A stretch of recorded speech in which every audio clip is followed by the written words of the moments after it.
Lectio de Carême, troisième dimanche, année B, Évangile de Saint Jean, chapitre 2, versets 13 à 25.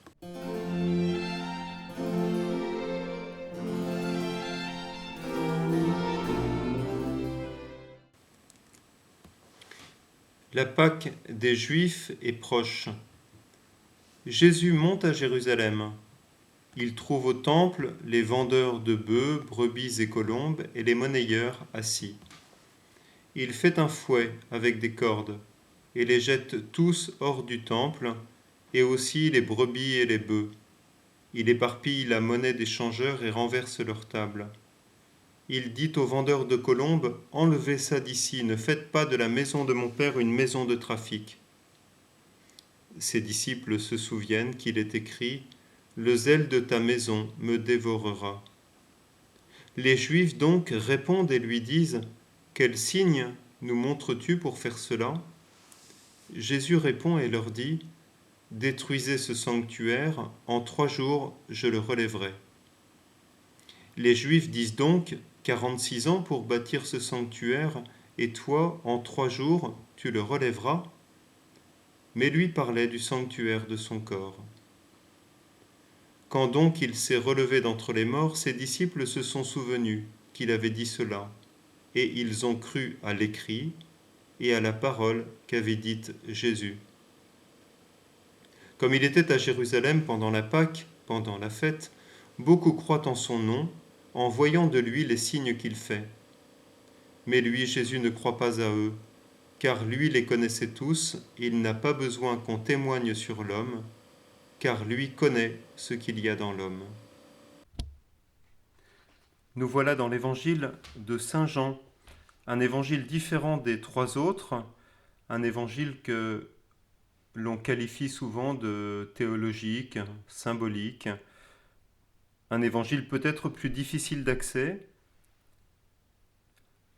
Et dans cet évangile de Saint Jean, nous sommes au chapitre 2.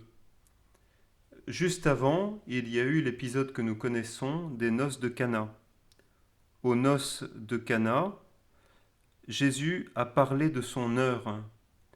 L'heure de Jésus dans l'évangile de Saint Jean, c'est sa passion et sa résurrection.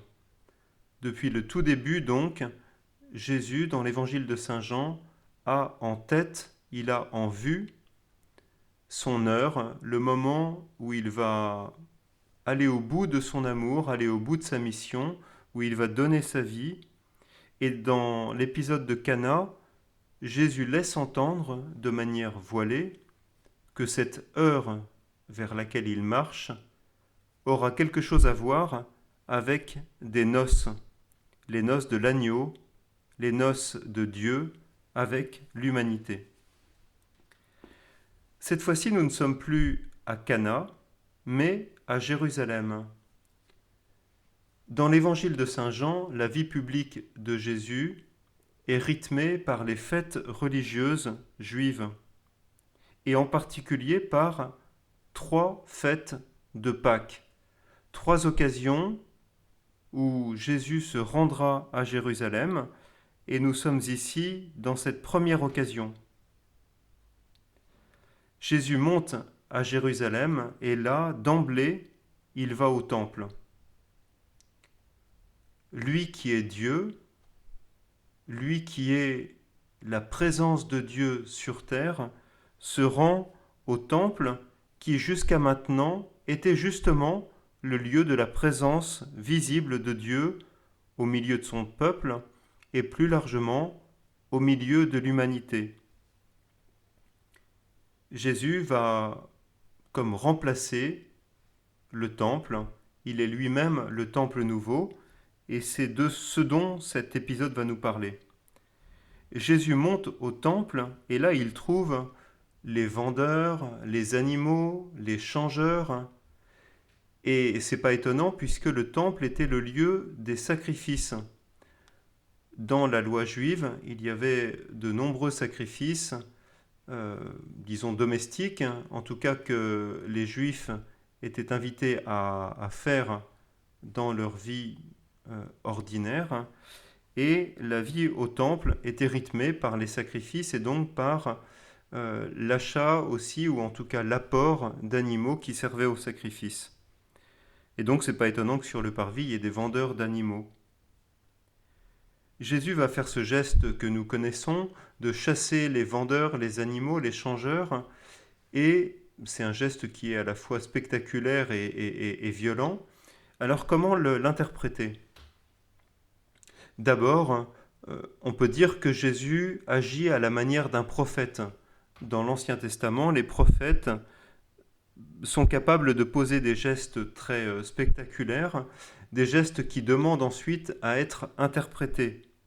Et d'ailleurs, Jésus accompagne ce geste d'une parole, « Ne faites pas de la maison de mon Père une maison de trafic ».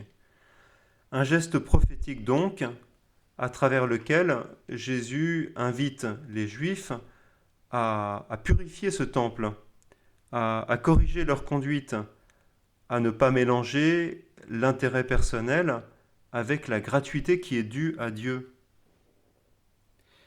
C'est aussi pour chacun de nous une invitation à regarder l'état de son propre cœur, au centre de notre vie, au plus intime de notre vie. Nous savons par Jésus que nous sommes invités à une relation filiale avec le Père, une relation gratuite, une relation désintéressée, une relation d'amour. À travers ce geste de l'expulsion des vendeurs du temple, Jésus demande à chacun de nous, est-ce que ton cœur est si pur ? Est-ce qu'il y a dans ton cœur des choses qui l'encombrent, qui empêchent une vraie gratuité, une vraie relation avec le Père ? Et puis, autre interprétation, ce serait de penser que Jésus, en chassant les vendeurs du temple, en chassant tout ce qui va servir au sacrifice, est en train de dire que le temps qui commence maintenant, ce n'est plus le temps du temple, ce n'est plus le temps des sacrifices. C'est un temps nouveau où Jésus lui-même sera le sacrifice nouveau. Et en effet, c'est ce que nous croyons. La mort et la résurrection de Jésus sera pour toute l'humanité le sacrifice nouveau, le sacrifice efficace, c'est-à-dire le sacrifice qui reliera l'humanité à Dieu, le sacrifice qui effacera les péchés du monde,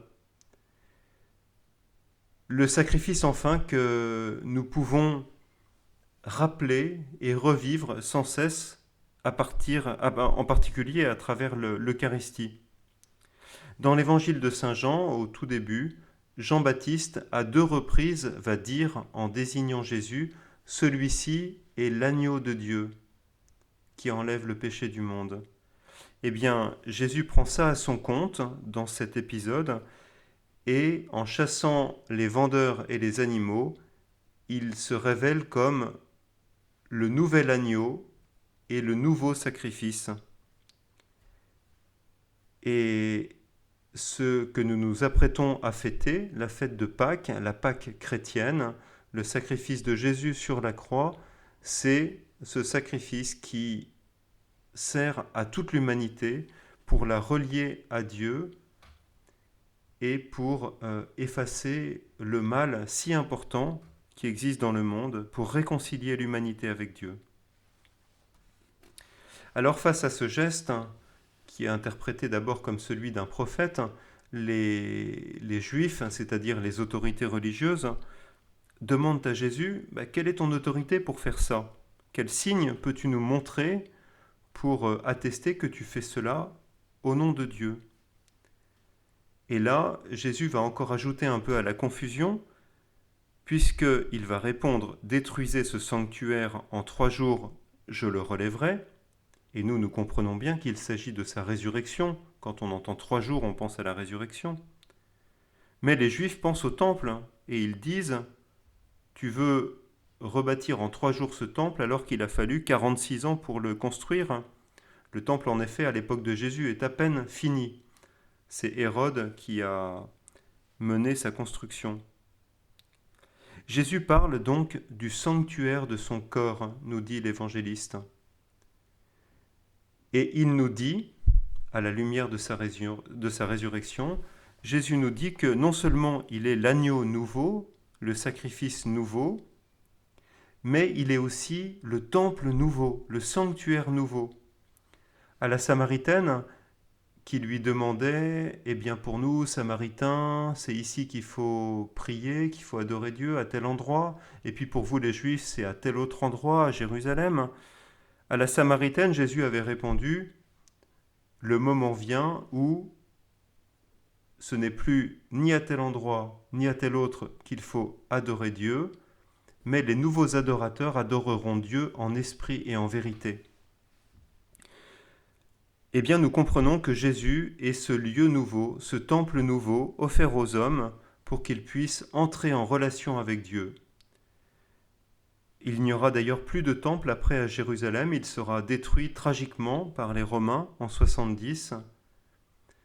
Mais en tout cas, pour nous chrétiens, nous qui célébrons l'Eucharistie de Jésus, nous qui prions en Jésus, nous savons que Jésus n'est pas un personnage merveilleux du passé, mais qu'il est le sacrifice nouveau, l'agneau véritable, au présent, pour nous aujourd'hui, et il est le temple nouveau.